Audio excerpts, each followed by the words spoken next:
Oh, sunny over here. Yeah, look at all that. Hey. All that stuff is dead. We can pile that up now.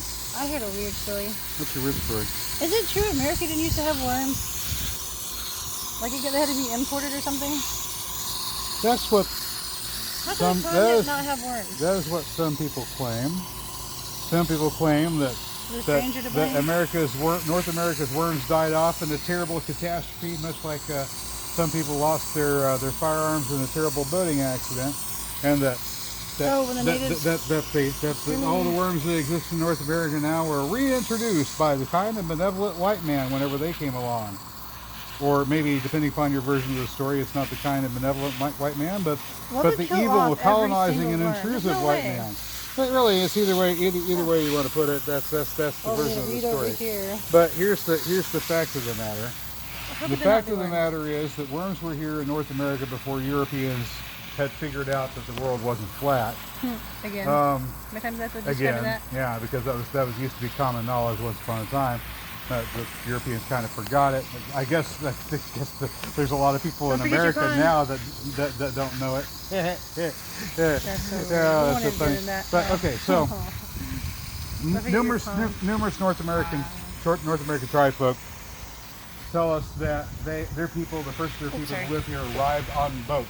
And if they arrived on boats and they brought with them the plants and the animals that were of benefit to them, which I don't understand why any people would go on a mission of colonization without bringing their food supply and their necessary animals for continuing on with their culture with them. Especially if they don't know where they're going. So if these people did arrive on boats, then they would have brought whatever native worms were in the soil with the plants that they brought with them. Right.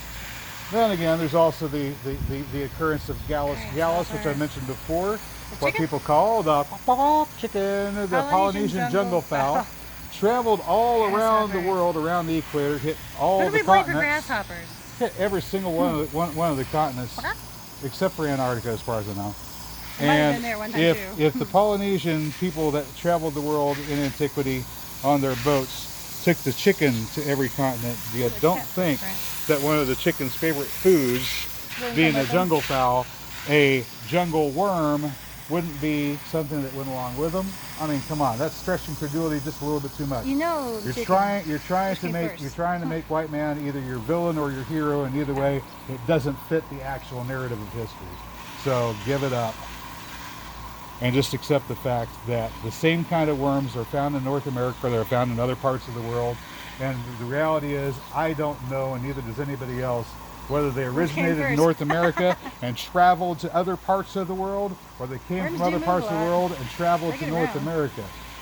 Because the point when it happened is so far back in antiquity. It's so far back in antiquity that there's not any way for us to really accurately tell. I'm guessing that worms are like as old as fungus and plankton, the bacteria plants that lives on rocks, lichen. Yeah. I imagine they're as old as lichen. I mean, how could it not be a worm?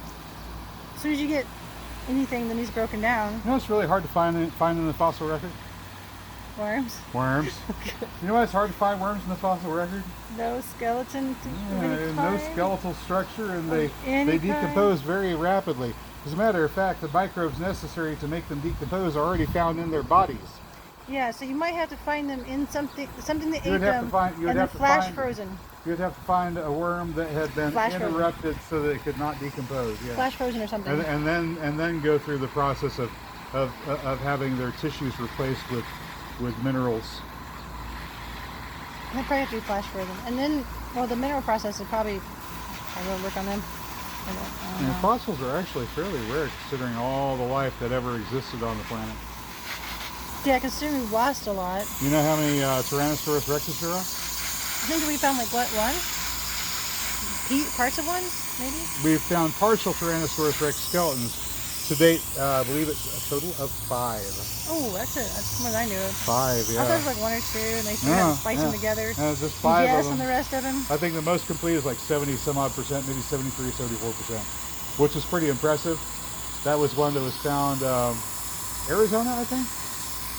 I think it was Arizona. There's a lot of places that we're just not allowed to dig. The people that found it were set this up, an entire museum display with it and everything, and Bureau of Land Management decided that it was theirs and they confiscated it. Ah. Oh, we better go this way. Peanut.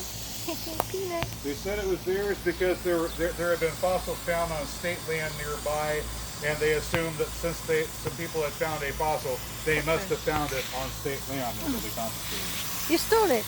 Yeah, they stole it. So that one is not on display. Probably the most intact Tyrannosaurus ever seen. I wonder what was wrong with it. It probably doesn't look anything like they thought it would. Oh no, that's just conspiracy theory now. Let's not be silly.